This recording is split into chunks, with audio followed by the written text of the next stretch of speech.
I love the metaphor of medicine because everybody gets this. If you think about it, almost every human being in the world now understands that you need to learn CPR.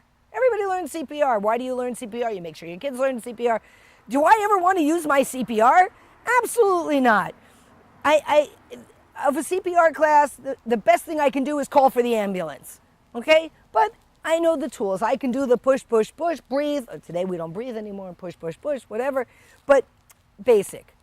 The next level is a paramedic. And the highest level is a doctor.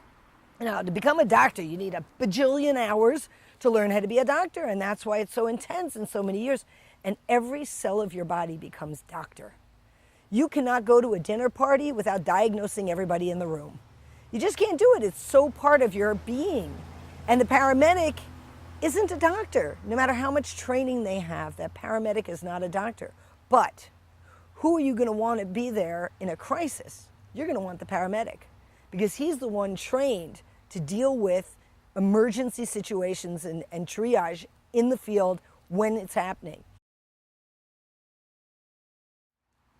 Adrenaline-based self-defense programs like Impact are about learning how to deal with crisis situation when your adrenaline kicks in and there isn't time to think about it. And I think we as parents in community, we've come so far as to what we expect to give our children before they graduate high school. We expect them to learn how to swim. We expect them to become responsible drivers. We teach them how to cross the street safely. We teach them don't run with scissors. We teach them all sorts of safety things until it comes to being around people.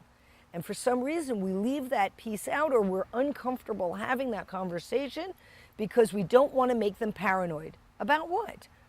I taught my kids to be safe around the pool.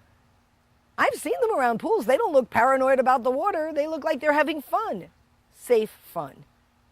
So if we teach them about being around people, that yes, you have to be a little cautious. You have to know what red flags are. Somebody's being inappropriate. What does inappropriate mean? How can you feel it? Listen to the intuition. Because it really is about who's my priority. My body, myself, my soul, my person is the greatest gift I have. It's my right to protect that. And it's my right to expect the world to treat that with respect. I think every individual is a world in and of themselves. And when we break that, we're really destroying a universe. And by teaching how to protect that, by giving the tools one needs to feel safer on a day-to-day basis, I think for me it's about quality of living. I think walking around always worried what's going to be around the corner or what's going to happen if is a much lower standard of living than, okay, if I had to deal with it, I have tools. I have tools to know how to deal with it. I hope it never happens, absolutely. But why shouldn't I? And you know,